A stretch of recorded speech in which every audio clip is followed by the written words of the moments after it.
Hello बच्चों, so let's see this question. So the question says the sum of all natural numbers n such that n lies from 100 to 200 and HCF of 91, n is greater than 1 is. So इस question में यहाँ पर हमको बोला जा रहा है कि आपके पास देखिए आपको बोला है कि the sum of the natural number n कुछ इस प्रकार है कि यहाँ पर n का वैल्यू 100 से 200 के बीच में लाई करता है और HCF जो है 91, उस नंबर का जो कि 100 से 200 के बीच में लाई कर रहा है वो 1 से बड़ा होना चाहिए. सो दैट मीन्स तो देखिए यहाँ पर जो की कंसेप्ट होगा हमारा, the key concept of the question is, यहाँ पर हमें बोला था HCF जो है 91 और उस नंबर n का वो 1 से बड़ा होना चाहिए. अब यहाँ पर ये जो आपका नंबर है n, यहाँ पर ये नंबर n लाई कर रहा है आपका 100 से 200 के बीच में.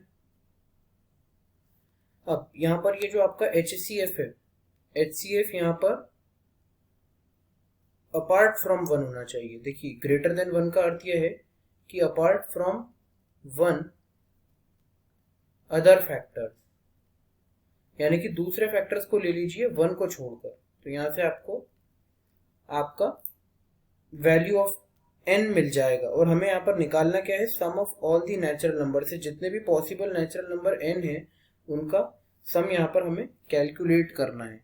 सबसे पहले मैं यहाँ पर 91 के अगर फैक्टर्स निकालता हूँ, यहाँ पर अगर हम 91 के फैक्टर्स निकालते हैं तो कितना आएगा, देखिए 7 इंटू 13 इंटू 1.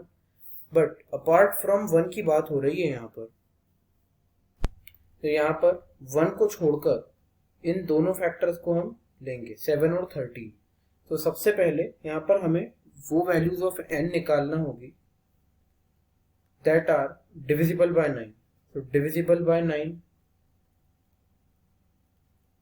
सॉरी यहाँ पर 7 और 13 है हमारे पास, तो यहाँ पर हम 7, 13 और एक कॉम्बिनेशन ऐसा होता है जिसमें 7 और 13 दोनों हो. तो यहाँ पर सबसे पहले हम उन नंबर्स या उन n नेचुरल नंबर्स की बात कर लेते हैं जो कि डिविजिबल हैं 7 से. तो 100 से 200 के बीच में लाई करना चाहिए आपकी वैल्यू ऑफ n. अब 100 से 200 के बीच में वो सभी नंबर जो कि 7 से डिविजिबल है वो कितने होते हैं. तो पहला नंबर यहाँ पर आ जाएगा 105, फिर अगला होगा 112 जो कि 7 से डिविजिबल है और ऐसे करते करते लास्ट नंबर होगा आपका 196. तो यहाँ पर आप, क्योंकि ये पूरी टर्म कैसी है, यहाँ पर ये जो पूरी सीरीज है यहाँ पर ये अरिथमेटिक प्रोग्रेशन में है. यहाँ पर देखिए कॉमन डिफरेंस 7 है.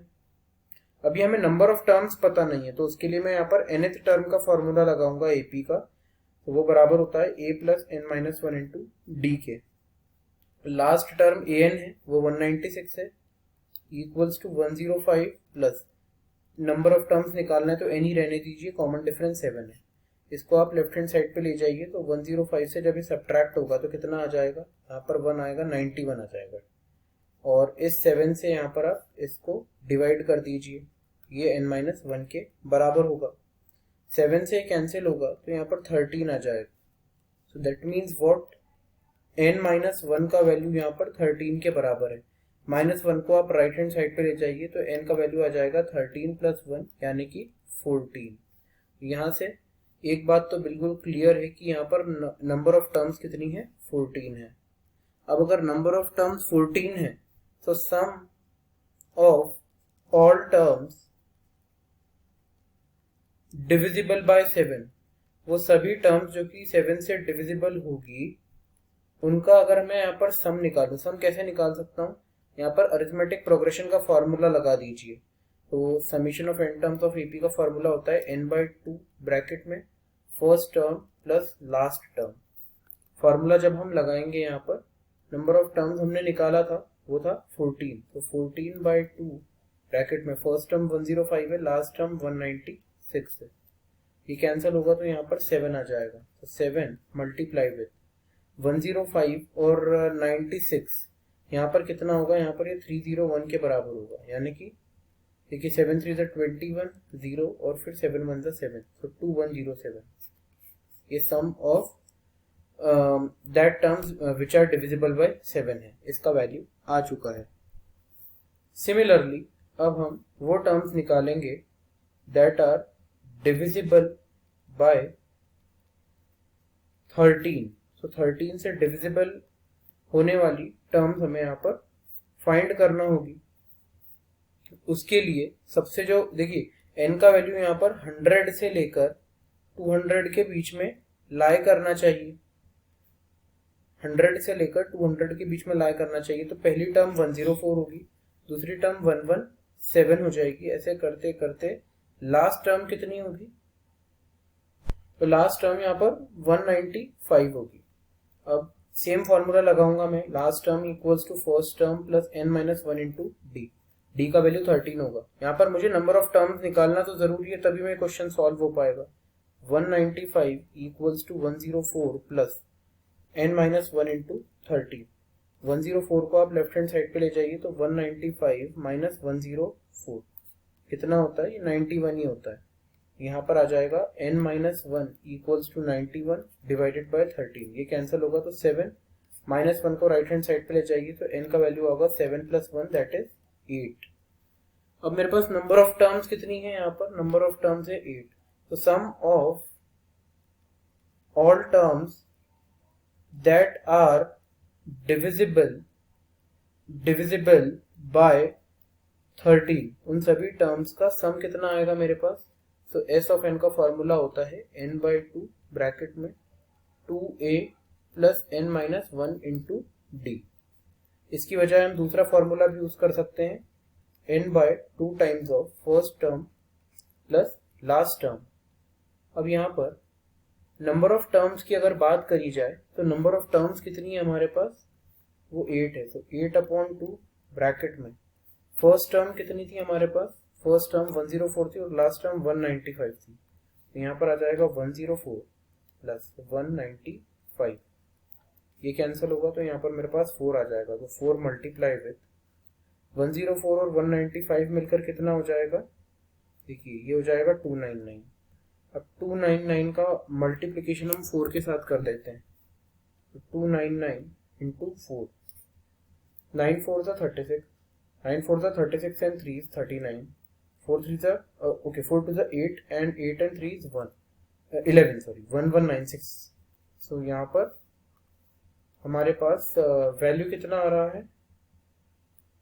यहाँ पर हमारे पास वैल्यू आ रहा है 1196। अब हम यहाँ पर वैल्यू निकालेंगे terms divisible by both 7 and 13। तो 7 और 13 दोनों से डिविजिबल होगी। That means what? एलसीएम हमें लेना पड़ेगा 7 और 13 का, वो आएगा 91। So term that is divisible by 91, ऐसा भी आप लिख सकते हैं। अब इसके लिए तो सिंपल सी बात है, देखिए n का वैल्यू यहाँ पर 100 से 200 के बीच में लाई करना चाहिए। तो एक ही टर्म है that is 182। 182 is divisible by both 7 and 13। अब यहाँ पर हमको क्या करना है, क्योंकि क्वेश्चन में हमें साफ बोला गया था sum of all natural numbers n, तो यहाँ पर उसका वैल्यू क्या आएगा? देखिए sum of all natural numbers n, तो ये इसके बराबर आएगा sum of all terms divisible by 7 plus sum of all terms divisible by 13। अब उसमें से कुछ ऐसी भी टर्म्स हैं जो कि यहाँ पर कॉमन है, जैसे 7 और 13 केवल एक ही टर्म में, वो है 182। और 182 एक्चुअल में 2 टाइम्स रिपीट हो जाएगी, तो उसको हमें सब्ट्रैक्ट भी तो करना पड़ेगा एक बार। तो minus sum of term that is divisible by both 7 and 13। अब आंसर निकालना बड़ा आसान हो चुका है हमारे लिए। सम क्या था 7, जो वो टर्म्स का जो कि डिविजिबल है 7 से, वो था 2107। यहाँ पर आ जाएगा 2107 प्लस उन सभी टर्म्स का सम यहाँ पर जो कि डिविजिबल थी 13 के साथ, तो वो था 1196 और माइनस 182 करना पड़ेगा मुझे। तो इसका वैल्यू कितना आएगा, इसको जब मैं सॉल्व करूंगा तो 2107 फिर आएगा मेरे पास 1196। सबसे पहले मैं ऐड कर देता हूँ इन्हें। यहाँ पर आ जाएगा देखिए 13 फिर 01 और यहाँ पर ये हो जाएगा 3 और 3, तो 3303। अब मुझे 182 सब्ट्रैक्ट करना होगा, तो सब्ट्रैक्ट करता हूँ। तो यहाँ पर 1 आ जाएगा, ये 10 होगा तो 2 आएगा, यहाँ पर ये 2 आएगा तो 1 और फिर 3। सो यहाँ पर मेरे पास आंसर क्या आ रहा है फाइनली, तो यहाँ पर मेरा फाइनली आंसर आ रहा है 3121। तो 3121 is the correct answer of the question. So according to our answer, which option we will mark? So option 2, 3121 is the correct answer. So option 2 is the correct answer of the question and that is all about solution of the question. मैं उम्मीद करता हूँ आपको solution समझ आया होगा। I hope you understood the solution well. Wish you best of luck.